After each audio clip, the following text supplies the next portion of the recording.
지난 시간부터 함께 나누기 시작한 이 요한일서의 말씀의 배경에는 교회와 그 안에 이미 1세기 후반, 1세기 말이 됐을 때 교회 안에 한때 예수 그리스도를 믿고 한때 한 형제요, 한 몸이요, 한 교회로 살았던 사람들 안에 이탈이 있었던 것을 보게 됩니다. 이 장에서 더 구체적으로 나오겠지만 한편으로 이 이탈은 교리적인 문제가 있었어요. 그래서 지난 시간 우리가 세 가지 잘못된 교리적인 주장을 반박하고 그것들을 대적했죠.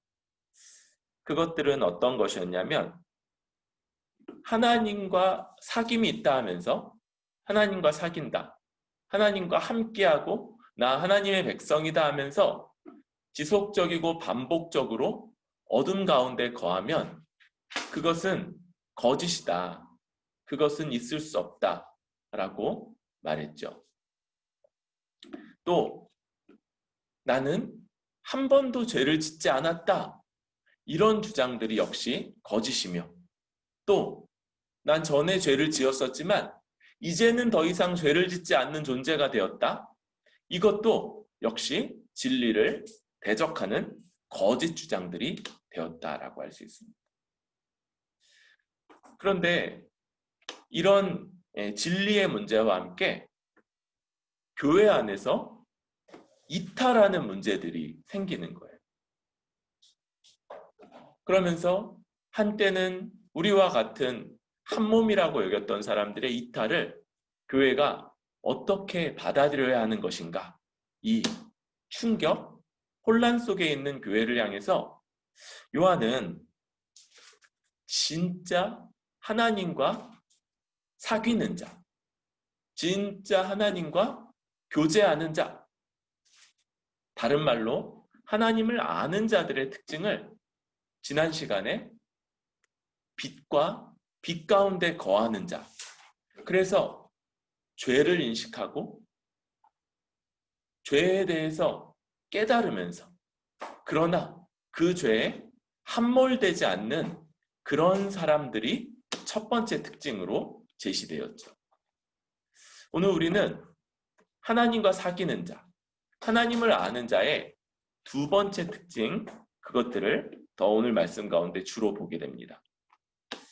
그런데 1절부터 3절에서는 먼저 지난 시간에 이어서 죄 문제를 이어서 다루고 있어요. 여러분, 죄는 아주 파괴적인 영향을 지니고 있습니다. 죄에 빠지는 것, 죄 가운데 있는 것, 이것들은 하나님과 신자 사이에 교제를 완전히 끊어놓는 거예요. 제가 강조했던 바가 있습니다. 그럼에도 불구하고 신자는 우리 주 예수 그리스도가 우리를 위해 이루신 것들을 힘입어 하나님 앞에 돌아가고 하나님이 우리를 받아주실 것을 확신하고 그리고 죄 용서를 구할 수 있다, 이렇게 말씀드렸습니다. 그러나 그 가운데 있을 때, 그래서 여전히 나는 칭의 의롭다함을 받은 자이고 나는 하나님 앞에 괜찮다, 아니요, 괜찮지가 않은 거예요. 죄 가운데 빠져 있을 때 하나님과의 교제가 손상되고 의를 행하고 선을 행할 수 있는 힘은 현저하게 떨어져 버리는 아주 무력한, 아주 무기력한 신자, 아니 거의 신자라고 말할 수 없는 모습까지도 나타나곤 하는 것이죠. 그래서 요한은 이런 죄에 대한 경고의 말씀을 1장에서 쓰고 이제 2장을 시작하면서 나의 자녀들아, 내가 낳은 내 자식들아, 이렇게 아주 간곡하게 부르면서 이 권면을 합니다. 요한은 죄를 범하지 않도록 하기 위해서 이것을 쓰는 것이죠. 죄를 범하는 문제, 죄에 빠지고 지속적이고 반복적으로 죄를 짓고 이 죄에 그냥 머무는 문제는 신자에게도 아주 심각한 문제를 야기하기에 이 죄와 싸워야 하고 죄를 맞서야 한다는 것을 말하고 있죠. 특별히 요한일서를 써보내는 그 교회 가운데 있었던 죄에 대해서 거짓된 가르침이 있기에 한번 신자가 되면 죄는 우리와는 상관이 없게 된다거나 한번 신자가 되면 죄에 대해 완전히 이겨낼 수 있다거나 이런 거짓된 주장들과 대조돼서 죄와 신자가 지속적으로 싸워가야 한다는 것을 말하고 있는 것이죠. 그래서 요한은 이 처음 죄의 문제를 일깨우고 우리의 정체성, 죄와 계속해서 싸워가야 되는 그런 정체성을 야기하는 것이죠. 그런데 여러분, 죄에 대해서 강조할 때마다 죄가 얼마나 파괴적인 영향이 있는지, 심지어 신자에게까지도 그런 영향이 있는지를 말할 때 또다시 우리는 죄의 두려움에 빠지고 낙심하고 이미 죄 지은 자로서 낙인 찍혀서 다시는 그 죄와 맞설 힘을 잃을 그런 우려가 또 있게 되는 것이죠. 교회는 이 긴장 속에 있어 왔던 것 같습니다. 한쪽의 교회적인 분위기는 죄를 강조하고요. 죄를 경계하기 위해서 자기 자신에 대한 이 고찰, 자기의 동기나 목적이나 자기의 심리에 대한 깊은 고뇌를 권장하고 그럴 때 어떤 일이 벌어지냐면요. 많은 경우에 죄에 눌리고 죄 안 짓기 위해서 굉장히 몸부림치는 삶. 그런데 상대적으로 뭐는 약해집니까? 그죠? 기쁨, 복됨, 또 다른 사람들에게 아주 적극적으로 선을 행하는 것들은 되게 약해지는 면모가 있어요. 반대의 극단 또한 있습니다. 반대의 극단은 죄에 대해서 별로 말하지 않아요. 이제 신자들은 이 죄 문제와는 그렇게까지 말하진 않지만, 왜요? 이렇게 말하면 안 된다고 하니까 이렇게까지 말하진 않지만 이걸 많이 강조하지 않고 많이 말하지 않고 적극적으로 살고 모든 복과 모든 은혜들을 적극적으로 누리며 살아라. 이런 것만 강조하는 것이죠.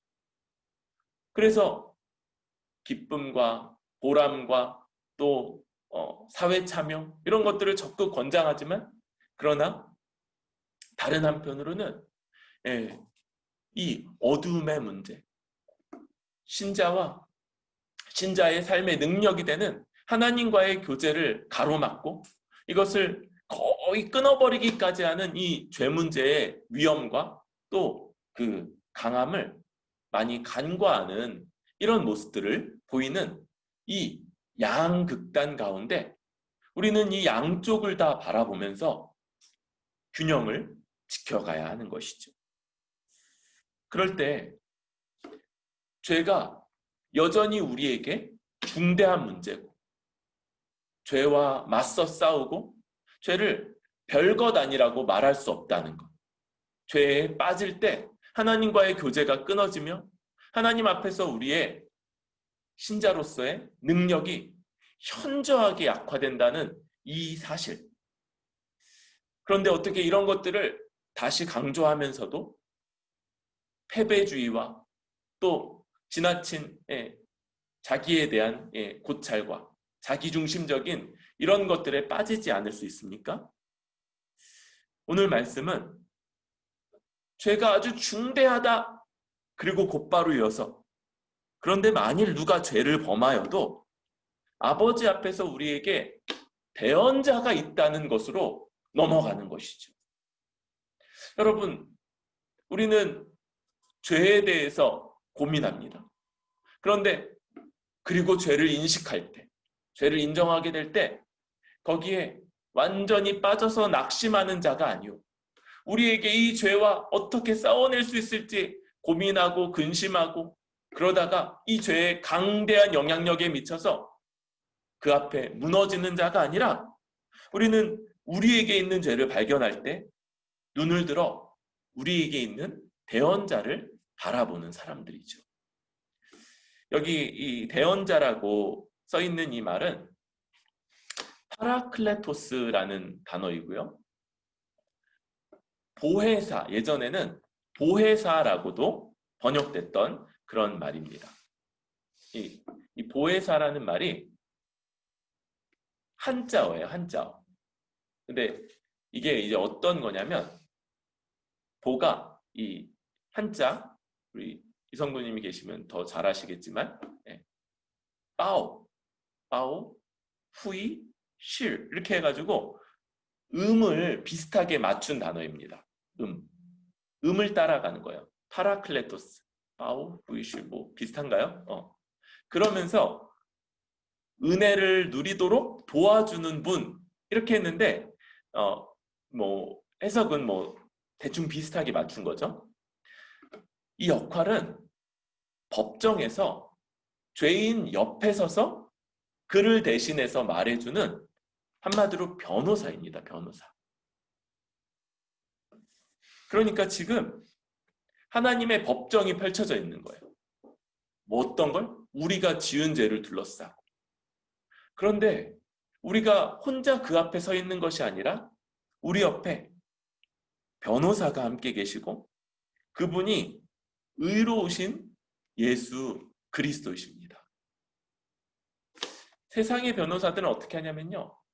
온갖 논리나 판례나 또는 이 문제를 왜곡시켜서 죄가 별것 아니거나 죄가 왜곡돼서 죄가 아닌 것처럼 만드는 방식으로 무죄 판결을 받아내죠.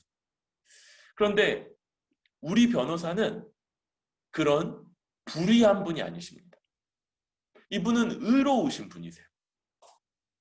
이분의 변호 방식은 그런 것이 아닙니다. 이분이 우리를 변호할 수 있고 또 변호하는 방식은 무엇입니까? 2절에서 말한 것처럼 우리 죄를 위한 화목제물이 되셨기 때문인 것이죠. 여러분, 이 변호사가 변호하는 내용은 한 가지입니다.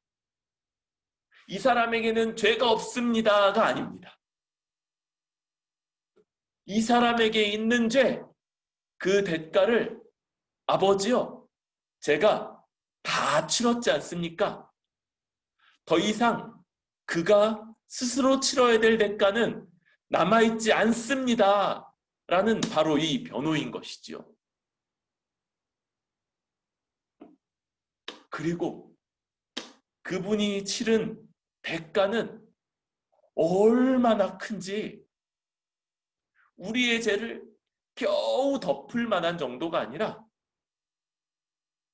이 세상, 온 세상의 모든 죄를 용서할 만큼 너무나도 크고 너무나도 풍성한 그런 대가 치름이었던 것이죠.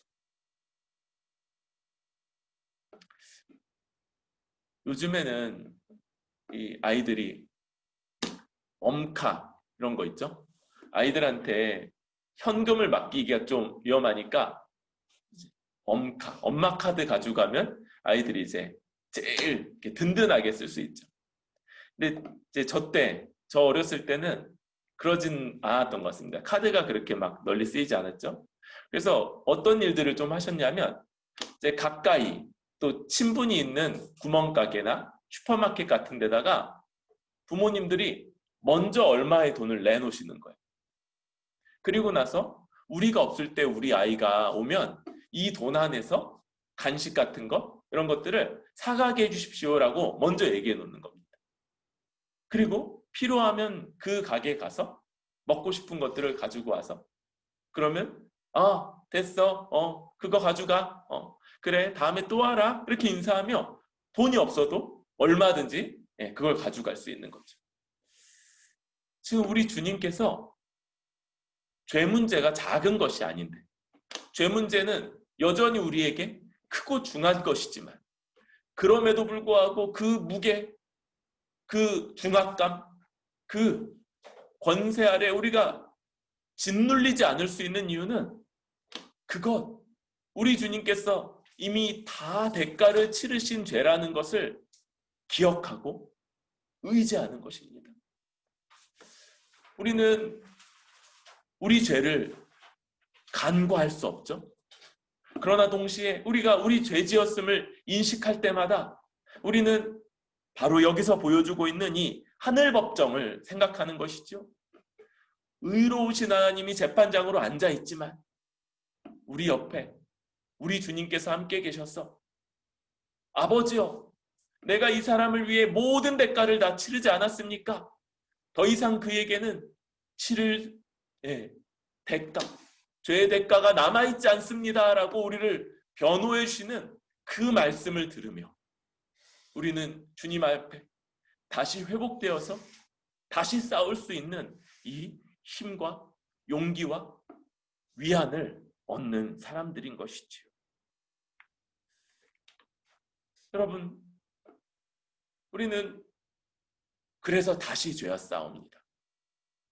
성경에서 신자의 정체성에 대해서 굉장히 강력하게 말하는 부분들이 있어요. 그런데 그것이 죄를 안 짓는다는 얘기가 아니라 죄에 짓눌리고 죄의 권세 아래 넘어져서 이제 패배자, 한 번 패배했기 때문에 또 패배할 수밖에 없는 그런 사람으로 우리가 서지 않는다는 것. 왜요? 이미 모든 대가가 치러졌고 그것을 힘입어 우리는 다시 하나님 앞에서 또 하나님이 주시는 능력을 힘입어 다시 죄와 싸울 수 있는 자로 회복되기 때문인 것이죠. 우리의 삶은 이 싸움의 반복이 될 것입니다. 주 앞에 갈 때까지 우리의 정체성은 죄와 싸우며 그리고 이기는 사람인 것이죠. 아니, 질 때도 있지 않습니까? 이때니까요.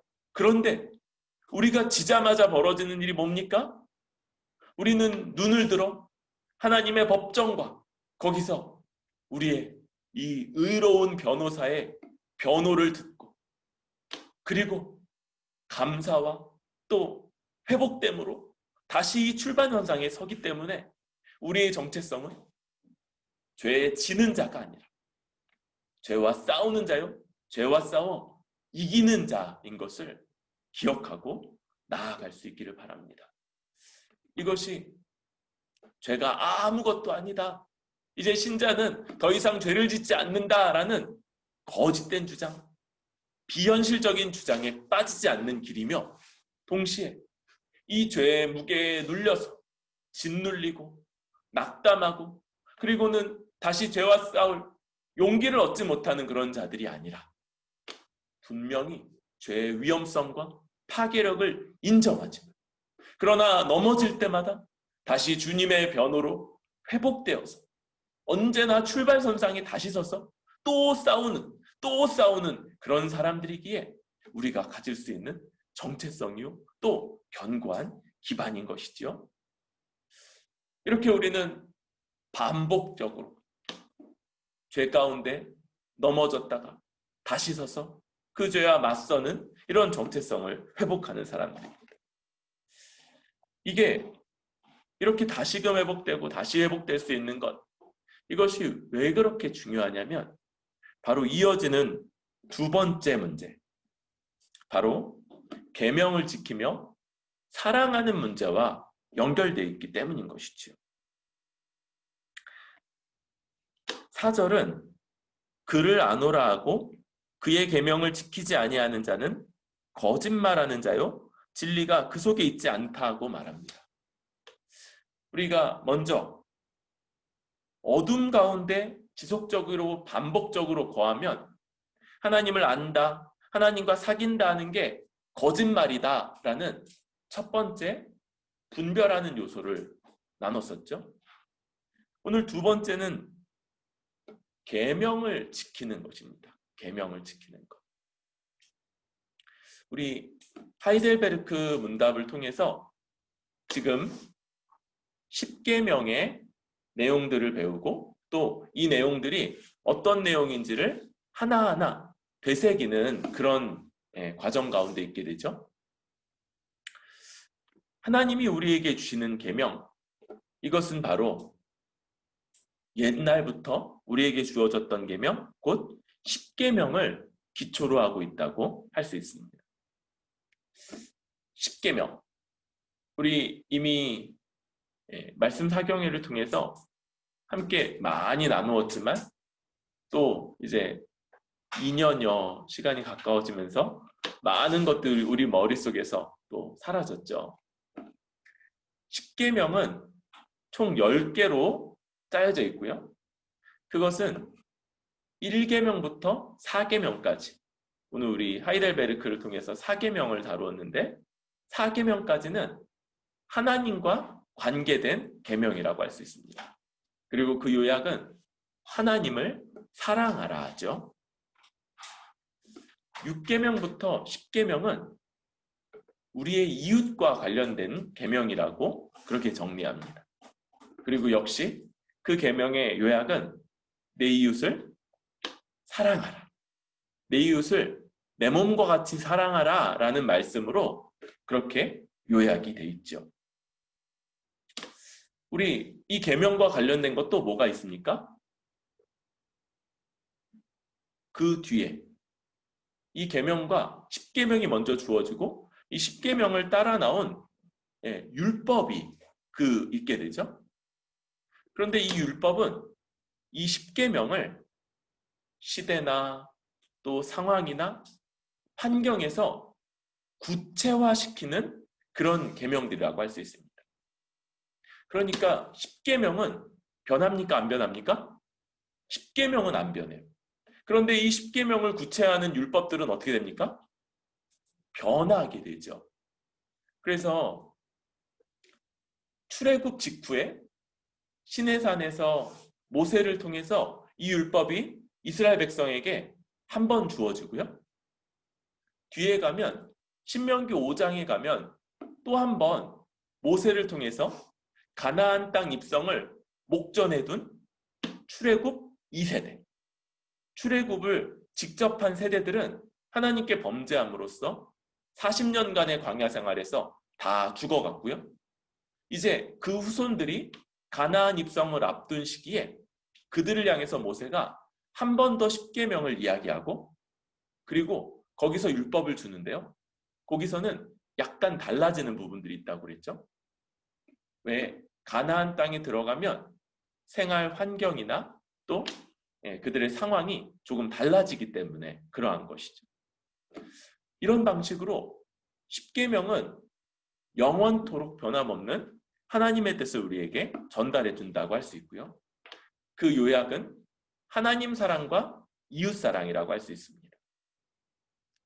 그런데 요한일서는 4장 20절에서 이 두 계명 사이의 관계를 이렇게 정리하는 거예요. 우리 몇 장 뒤인데 4장 20절 한번 찾아볼까요? 요한일서 4장 20절 같이 읽도록 하겠습니다. 시작. 누구든지 하나님을 사랑하노라 하고 그 형제를 미워하면 이는 거짓말하는 자니 보는 바 그 형제를 사랑하지 아니하는 자는 보지 못하는 바 하나님을 사랑할 수 없느니라.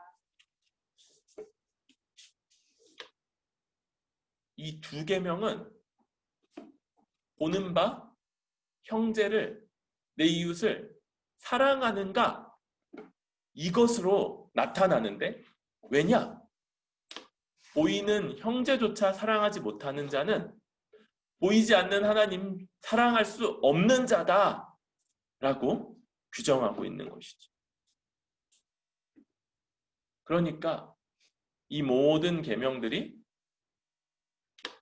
바로 형제를 사랑하는가 이 한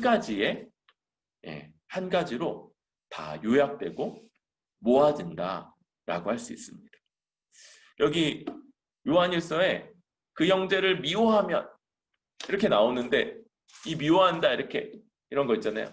눈을 기고 째려보고 막 이렇게 뒤에서 욕하거나 막 이러는 것, 이런 걸 의미하는 게 아닙니다. 이 미워한다는 건 싫어한다거나 해를 가한다는 것이 아니라 그를 내 몸과 같이 사랑하지 않는 것, 그를 내 몸처럼 대하지 않는 것 전부를 가리키는 표현인 거예요. 나는 저 사람에게 아무런 해도 가한 적이 없어요. 그게 미워하는 겁니다. 그를 아주 적극적으로 돌보고 사랑하지 않는 것, 이것이 바로 미워하는 것이죠.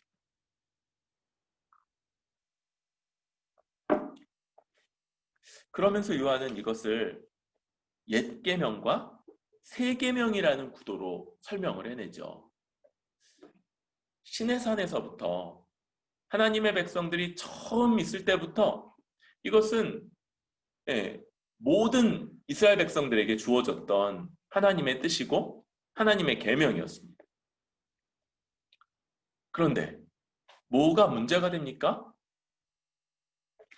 이 계명은 주어졌지만 이 계명을 받은 백성들은 여전히 죄 가운데 거하는 백성이었고 이 계명을 지킬 능력이 이들에게는 주어지지 않았어요.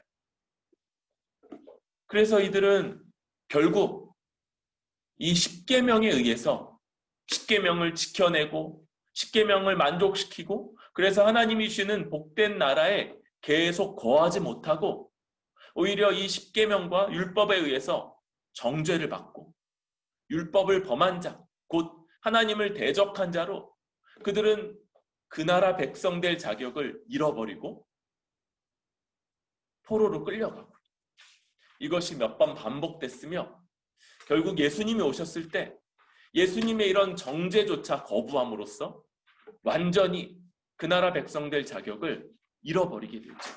우리 예수님의 삼중적인 심판이죠. 성전 정화 사건. 예수님이 성전 가셔서 이 성전 강도의 소굴이다 그러면서 막 둘러 엎으시고 성전 정결케 하셨던 사건. 그래서 이제 진짜 성전이신 본인의 몸을 내놓으실 것을 말씀하셨죠. 두 번째가 예수님이 십자가에서 죽으실 때 지성소와 성소 사이에 있던 휘장이 위로부터 아래로 찢겨진 사건. 그래서 바로 이 사건을 통해서 이제는 거룩함, 하나님의 임재가 지성소 안에만 놓여있지 않고 새로운 시대가 열렸음이 드러났고요. 그런데도 정신을 못 차리고 그 성전을 막 어떻게든 붙잡고 있던 사람들에게 마지막 AD 70년에 로마 티투스 장군에 의해서 성전이 예루살렘 성이 함락되고 성전이 돌 위에 돌아나가 남지 않도록 완전히 무너져 내림으로써 삼중적으로 성전이 심판을 받게 되죠. 여러분, 구약은 옛 하나님의 백성들은 동일한 계명을 받았지만 그러나 그것을 지켜내지 못했고요. 결국은 그들은 하나님의 백성으로서의 모든 특권과 자격을 잃고 오히려 심판 가운데 놓였던 것이죠.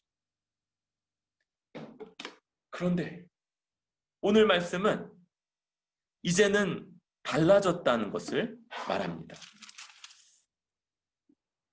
8절 한번 읽어볼까요? 시작. 다시 내가 너희에게 새 계명을 쓰노니 그에게와 너희에게도 참된 것이라. 이는 어둠이 지나가고 참빛이 벌써 비침이니라. 여러분, 이제 우리에게 내 이웃을 내 몸같이 사랑하라, 내 형제를 사랑하라라는 이 계명은 옛날과는 다른 새 계명으로 주어지게 됩니다. 이 이전과 지금 뭐가 그렇게 달라졌습니까? 옛날 죄 가운데 있고 죄에 지배 가운데 있는 자로 이웃을 내 몸같이 사랑하지 못했던 그런 자들, 단 한 명도 이 계명을 성취하지 못했고, 그러다가 모두가 심판에 이르고 하나님의 백성됨의 자격을 잃어버렸던 그때와 달리 이제 참빛이 비춰졌어요. 이 계명과 관련해서 참빛은 어떤 것입니까? 우리 주님이 우리와 똑같은 사람으로 오셨어요. 여러분, 우리 주님이 우리와 똑같다는 걸 자꾸 우리는 놓쳐요. 주님이 얼마나 똑같은지, 주님이 이 땅에서 보여주신 모든 모습들 가운데 그분이 그리스도시고 하나님이심을 나타내는 그 능력, 권세, 이런 것들 때문에 우린 자꾸 놓치는데, 그분은요, 그것을 오직 자신의 말씀, 하나님의 말씀을 증언하기 위해서만 사용하세요. 반대로 자기 자신을 위해서나 자기의 모든 인간적인 고난, 모든 어려움들을 면하기 위해서는 조금도 사용하시지 않는 거예요. 그러니까 얼마나 이질적인 모습이 나타나냐면요, 주님께 나온 자들은 주의 말씀을 듣고 주님이 나눠주신 떡으로 배가 부르는데, 주님은 너무 지쳐 계시고 너무 줄이시고 이런 거예요. 주님께 나온 자들은 막 쩔름거리면서 막 못 보다가 막 마비된 자가 이렇게 들려서 나와가지고 멀쩡하게 회복돼서 가시는데, 주님은요 너무 지치고, 심지어는 막 그런 거 있지 않습니까? 막 배에 누워가지고 배가 막 물결이 막 쳐가지고 막 넘어갈 것 같아가지고 제자들은 막 어쩌냐고 막 이렇게 발을 동동 구르고 있는데, 주님은요 주무시고 계세요. 이게 물결 그거 아무것도 아니다 뭐 이런 게 아니라 너무 힘드신 거예요. 너무 지치셔서 그 물결인데도 근데 누워서 이 감기는 눈을 이겨내지 못하시며 지쳐 쓰러져 주무시고 계시는 모습, 이게 주님의 상태인 거예요. 먼 길을 다른 사람들을 위해서는 그 엄청난 능력을 발휘하시면서도 본인은 걸어 다니시다가 지쳐서 쭈그려서 쉬시고, 근데 줄이셔가지고 막 제자들 시켜가지고 먹을 것 좀 찾으러 보내시고, 이게 우리 주님의 우리와 똑같은 모습입니다. 여러분, 주님은요 우리와 같은 고민, 고뇌, 압박감, 이런 걸 조금도 면제받지 않으신 거예요.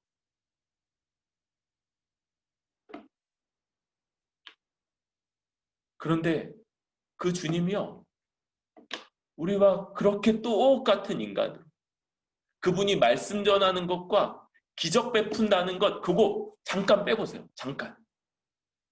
우리와 똑같은 이 연약함, 고민, 고뇌, 환경의 제약, 압박감, 이런 것들 속에서 주님이 끝까지 이뤄내시는 것이 있어요. 우리 요한복음 13장 34, 35절 찾아볼까요? 요한복음 13장 34, 35.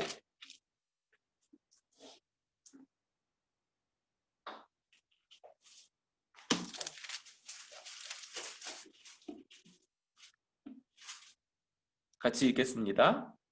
새 계명을 너희에게 주노니 서로 사랑하라. 내가 너희를 사랑한 것 같이 너희도 서로 사랑하라. 내가 서로 사랑하면 이로써 모든 사람이 너희가 내 제자인 줄 알리라. 여러분, 주님이 서로 사랑하라 말씀하는데, 내가 너희를 사랑한 것 같이 사랑하라 라고 말씀하는 거예요. 그리고 그 직전 사건이 뭐냐면, 마지막까지 3년간 주와 함께 다니셨고 마지막까지도 주님이 떡을 주시며 경계하시며 조심하라 라고 경고하셨던 그 유다가 자기를 팔러 나가는 사건, 그것을 허락하시며 허용하시는 것, 한편으로는 자기를 향한 그와 같은 배신이며 대적이지만 그 유다를, 저 같았으면 나머지 11제자가 있잖아요. 예수님까지 있으면 12명인데 몽둥이 가지고 막 흠씬 두드려 패가지고 그랬을 텐데 그를 끝까지 권면하시지만 그가 어떤 선택을 하시든 그의 선택을 허용하시고 존중하시는 모습으로, 동시에 무엇입니까? 그가 자기를 배신한다는 것은, 그리고 그것을 강제로 막지 않으신다는 것은 그의 배신으로 인해서 이제 자신은 죽음과 고난의 길을 걷게 되고 그로 말미암아 많은 이들을 위한 대속의 길, 하나님의 죄의 짐을, 죄의 진노를 대신 받아 죽는 그 길을 걷게 된다는 것인데 그걸 끝까지 피하지 않는 방식으로 그렇게 사랑하셨다는 것. 그리고 너희도 이같이 하라 말씀하시는 것. 여러분, 다시 요한일서로 돌아오면 여러분, 이제 우리는 참빛이 비춰진 세상입니다. 지금 밤이 지나고 어둠이 지나가고 참빛이 벌써 비칩니다. 밤이 깊었어요. 그래서 칠흑과 같은 그런 어두움이 있다가 이제 동이 트고 해가 떠오르는 그런 새로운 날이 열렸다. 지금 우리는 새로운 시대입니다. 이전 시대 단 한 명도 하나님의 계명을 준수하고 지켜낸 사람이 없었어요. 그런데 이제 예수님이라는, 님자도 뺄까요? 예수라는 한 사람이 우리와 똑같은 모습으로 그 삶을 살아냈고 이제 우리에게 너희도 나와 같이 그렇게 사랑하라 라고 명하시는 거예요. 주님이 한 번도 이 길을 걷지 못하셨다면, 그리고 주님이 우리가 안고 있는 이 죄의 짐을 대신 지지 않으셨다면, 그리고 주님이 하나님 보좌 우편에서 우리를 위해서 대언해 주시지 않는다면 우리 주님 못합니다. 에이, 안 돼요. 누가 그렇게 한 사람이 있었어요? 라고 변명할 수 있을지 모르겠어요. 그런데 이제는 그렇지 않은 거예요. 우리 주님이 우리와 똑같은 상황, 똑같다고 그러면 주님이 약간 싫어하실지도 몰라요. 우리 중에 40일간 굶어본 사람 없잖아요. 우리 중에 자기를 다 내어준 제자가 자기를 완전히 배신하는 이런 일들 경험해보지 않았지 않습니까?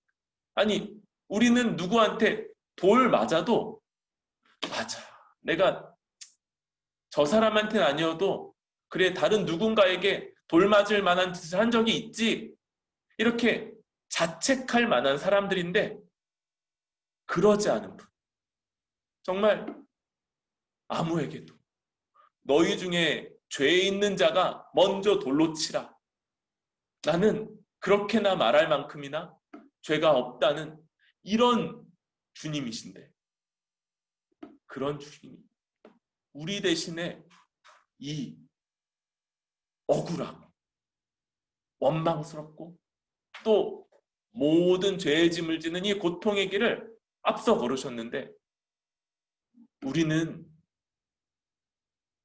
저는 못합니다. 에이, 그거 누가 합니까? 라고 누가 말할 수 있느냐. 신자 중에 이 빛이 정말 비춰진 사람들, 이제는 이 빛 가운데 있고 이 빛을 의지하고 있는 사람들 중에 누가 에이, 그거 누가 해요? 이렇게 쉽게 말할 수 있는 사람이 어디 있습니까? 이제 우리에게는 빛이 비춰진 시대에 살아가고 있는 사람들, 그런 사람들에게는 이제 마땅히 빛 가운데 거하는 자, 주님이 행하신 것처럼 형제 사랑하는 것이 마땅하고요. 그럴 때 거리낌이 없어요. 여러분, 우리 금요일에 양심 배웠죠? 양심? 이렇게 할 때 양심이 우리에게 경고하고 양심이 우리에게 너 지금 그렇게 하면 안 된다라고 말하는 이 양심의 판단 정죄가 우리에게 없는 거예요. 거리낌이 없죠. 반대로 그 형제를 미워하는 자는 여전히 어둠 가운데 있는 자입니다. 어둠 가운데. 여러분, 우리에게 이 두 번째 잣대는 굉장히 중요한 의미를 가져요. 사람이 상황이 어려워지고 환경이 어려울 때마다 벌어지는 일이 뭡니까? 자기 자신, 자기 문제. 그리고요, 여러분, 이런 문제는요, 주목하면 주목할수록 점점 더 커져요. 점점 더 커져서 그의 시야를 가득 채웁니다. 이 문제가요, 그를 완전히 지배해버리는 거예요. 조금의 여유도 없어요. 이 문제가 모든 생각, 모든 마음, 그를 완전히 채워버립니다. 이 문제 어떻게 합니까? 이 문제만 해결되면 뭘 어떻게 하겠는데? 여러분, 우리는 지금까지 그 시각을 주의 은혜로 벗어났을 때마다 깨닫게 된 일이 있어요. 두 가지인데, 하나는 그 문제는 진짜로 그렇게 완전히 절대적인 문제는 아니었다는 걸 깨달았어요. 또 한 가지는요, 그 문제가 제일 클 줄 아는데 그 다음에 또 큰 문제들이 또 있다는 거예요. 여러분, 저도 이제 한책의 사람들에서 총괄총무라는 이 역할을 맡으면서 이렇게 4년 이렇게 오고 있는 것 같아요. 매년 이슈가 있는데요. 매년. 그리고 이제 첫 해, 둘째 이렇게 할 때, 올해 왜 이렇게 힘드냐? 올해 이 문제 왜 이렇게 크냐? 이 문제만 좀 해결되면 좀 낫겠다. 이런 생각을 했는데요. 놀랍게도 그 다음에 또 다른 문제가 터지는 거. 올해가 딱 시작됐을 때, 작년 아주 큰 일이 또 하나 있었고, 한책의 사람들 분립이라는 아주 무거운 일 하나가 또 있었죠. 이제 이 큰 일이 끝났으니까 이제 내년도는 괜찮겠까? 아니었어요. 올 상반기에는 코로나 문제로 인해서 모든 사역의 조종이라는 큰 문제가 있었죠. 이 코로나가 올해 제일 큰 문제구나 생각했는데 올해 하반기 때 또 다른 문제들이 막 벌어지는 거예요. 정말 우리의 상상력이란 참 한 치 앞도 내다볼 수 없고 또 이제 이런 말을 이제 못하겠어. 이런 생각을 잘 못하겠어. 이게 끝나면 이제 괜찮겠다. 이런 생각을 이제 하기 어렵겠다. 이런 생각이 들어요. 그러면서 동시에 어떤 겁니까? 여러분, 이런 문제가 있으면서 이거 해결되면 그 다음 거 이게 아니라는 걸 알게 되는 거예요. 여러분, 이걸 짊어진 채로요. 또 한편으로는요. 한편으로는 또 웃기도 하고 또 쉬기도 하고 기뻐하기도 하고요. 또 한편으로는 감당해야 되는 일들, 이거 쩔쩔매지만 근데 또 해야 되는 일들, 감당해야 되는 일들, 져야 되는 일들이 또 있는 거예요. 여러분, 우리 한 번 시야가 좁아지면 그러면 이 문제에 매몰되고 이 문제가 너무 커서 모든 것을 다 잡아먹어버리는 괴물이 돼버리고 마는데 주의 은혜가 우리에게 있기를 원합니다. 한번 이렇게 놓쳐버린 이 시야, 한번 좁아버린 이 시야가 다시 한번 상대화되고 멀찍이서 보는 것처럼, 그래서 분명히 이게 문제가 있지만 그러나 진짜 내가 감당해야 되고 내가 여전히 지속해야 되는 바, 또 주의 은혜 가운데 지금 나에게 허락되고 있고 여전히 지금도 그치지 않고 있는 이 복이 여전히 있음을 함께 바라볼 수 있기를 원합니다. 그런데 여러분, 주의 은혜를 구하는 것, 주께서 은혜 주셔야죠. 그런데 동시에 우리는 힘쓰는 거예요. 가장 중요한 게 뭡니까? 여러분, 그 모든 무게 가운데 이 모든 주의 명령은 단 하나, 내 이웃을 내 몸과 같이 사랑하라. 내가 너희를 사랑한 것 같이 너희도 서로 사랑하라는 바로 이 명령 하나에 놓여 있으니, 여러분, 다른 지체를 의식적으로 돌보는 거. 내 마음이 무거울 때 다른 지체에게 전화하는 겁니다. 그리고 다른 지체의 안부를 묻고 다른 지체의 상황을 묻고 위로하고 그를 위해서 기도하는 것. 더 나아가 다른 지체의 유익을 위해서, 그의 영적 유익, 그의 필요를 위해서 내가 더 애쓰는 것. 이것이 좁아진 시야에서 벗어나는 길이고 주의 은혜를 구하면서 우리가 애써야 하는 부분인 것이죠.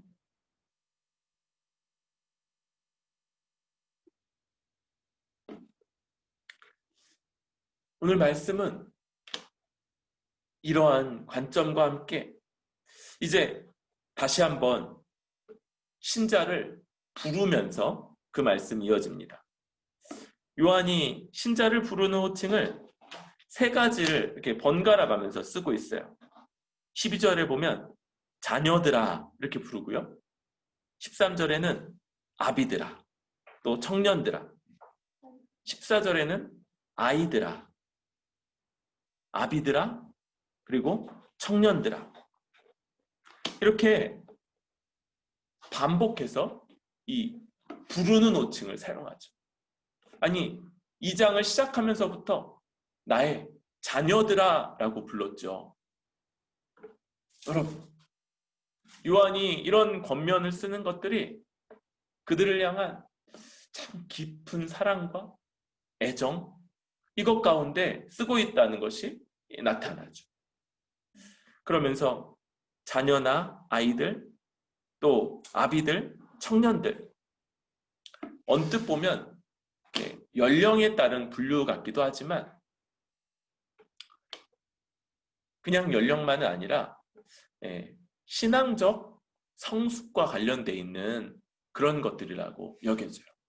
그러니까 아직 주 안에서 아이인 자들이나 또 장성한 청년 같은 자이고 아니면 많은 오랜 연륜과 경험들을 쌓은 아비와 같은 사람들이거나 이들 각각을 다 부르는 것이죠.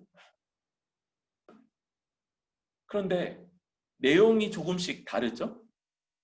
그런데 여러분, 내용은 조금씩 다른데 시제가 다 동일합니다. 지금 이 6가지 권면의 주된 동사의 시제가 다 완료 시제. 완료 시제는 어떤 거냐면 과거에 이미 일어나서 그래서 지금 현재 그 영향 가운데 있음을 강조하는 것입니다. 다시 말하면 과거에 일어난 어떤 일이 현재에도 영향을 미치며 현재에도 사실이며 지금도 여전히 바뀌지 않고 있음을 강조하는 시제, 그것이 바로 이 완료 시제이죠. 먼저 보면 아이들아, 자녀들아, 이 두 가지로 부릅니다. 자녀들아 라고 하는 건요, 파이디아 이렇게 불러요. 파이디온. 우리 이 단어의 특징은 법적 권한이 있음을 강조하죠. 그래서 상속권이 있음을 강조할 때 아버지의 법적 자식. 그래서 이 양자 얻었다 할 때 이 단어가 쓰이죠. 파이데이아 혹은 파이데시아 이런 단어. 아이들이라는 단어는요, 아까도 이미 한번 불렀었죠. 그 말은 테크니아. 그래서 친자, 내가 낳은 자식이라. 그러니까 요한은 지금 가장 어린 자, 신앙적 연륜이 가장 적은 자들, 그들 내가 복음을 전하여 내가 낳은 자식이고 그들에게 나와 함께 모든 청년이나 아비들과 함께 하나님과 함께 모든 것들을 누릴 그 나라의 백성요 법적 지위가 있음을 강조하면서 쓰고 있는 것이죠. 그들은 뭡니까? 그리스도로 말미암아 죄 사함을 받은 자요. 14절에서는 아버지를 알고 있는 자인 것이죠. 그리스도로 인해 죄 사함을 받아 이제는 하나님을 알고 하나님과 교제하는 자, 이게 가장 신앙 연륜이 적은 사람들에게까지도 과거에 이미 일어난 일이며 지금 그들에게 벌어지는 이 외부적인 환경, 어려움, 신학적이고 또 교회적인 여러 혼란들 속에서도 그들에게 사실임을 말하고 있고요. 아비들, 그들은 태초부터 계신 일을 알았다는 말이 2번 반복되죠. 우리가 계속해서 신앙적인 연륜이 쌓이고 또 경험이 쌓여갈 때 우리는 우리 하나님을 영원토록 동일하신 분, 그분이 영원전부터 우리를 향한 호의와 또 선대하는 마음을 가지시고 그걸 역사를 통해서 펼쳐오시며 지금 완성하시고 영원토록 우리를 그렇게 호의로 환대하시며 복 주실 분이라는 것을 믿고 의지하는 것, 이것이 바로 그 아비들의 내용이고요. 마지막으로 청년들. 아마도 이 청년들에 대한 내용이 요한이 주로 쓰고자 하는 내용인 것 같습니다. 그것은 바로 악한 자를 이긴 자들이고요. 그 내용은 또다시 너희가 강하고 하나님의 말씀이 너희 안에 거하시어 악한 자를 이겼다고 반복되는데, 우리는 악한 자를 이긴 사람들, 이 이겼다는 말이 그래서 과거에 벌어졌으며 지금 현재 사실이라는 것이죠. 다시 말하면 지금 우리는 악한 자와 맞서 싸우고 또 악한 자의 유혹에 넘어지지 않고 때로 넘어졌을 때 다시 우리 옆에 계신 주를 의지하여서 또다시 싸우는 사람들이라는 그런 정체성을 보여주고, 어떻게 그렇게 악한 자와 맞서며 싸워갈 수 있습니까? 하나님의 말씀이 우리 가운데 거하여 우리가 강해졌기 때문인 것이죠. 우린 강한 자입니다. 이런 죄와 또 그 뒤에서 우리를 넘어뜨리려고 하는 이 악한 자, 사탄의 시험이나 또 노력들을 싸워 이길 만큼 강한 자인 것이죠. 왜 그렇습니까? 하나님의 말씀이 우리 안에 주어져 있고요. 바로 우리 주 예수 그리스도가 우리와 함께 거하시며 우리를 하나님 앞에서 대언해 주고 계시기 때문인 것이죠. 여러분, 상황을 볼 때 우리는 길을 찾기 어려울 때가 많이 있습니다. 우리 금요일에 이 역사를 통해서도 하나님이 계시하신다, 이게 사실이긴 해요. 그런데 우리의 시야는 충분한 역사를 보거나 조망하거나 또 기억하지 못할 만큼 좁아지기도 하는 것. 그래서 그렇게 좁아진 시각으로 보는 역사, 해석은 사실이 아니다 보니까 이 부분에서는 이제 절대적이다 말하기가 어렵죠. 그런데 여러분, 그러나 또한 역사를 통해서 하나님은 우리에게 하나님이 어떤 분이신지를 알려오고 계시죠. 여러분, 우리의 과거를 기억해야 됩니다. 우리 과거, 주님께서 우리 죄를 사하셨고 이제 우리가 죄사함 받은 자요 하나님 안에 거하는 자입니다.